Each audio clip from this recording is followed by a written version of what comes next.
En voor zover als ik het weet is Arum voor rechts en Jutson voor links. Van vroeger inderdaad dat een boer zei Jutson en Arum en Ju en Ho. Ja, precies. Op de start naar de stort. Beetje zo, beetje zus, beetje zo. Maar goed, dat was een oude liedje. Het er ondertussen iets van 800 geschreven liedjes en verhaaltjes en gedichtjes. En dit jaar zeg je 40 jaar hier in de Twee Duiven.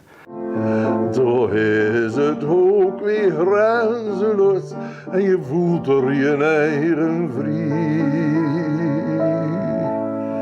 Het is maar een riepje van Anver tot aan Sluis.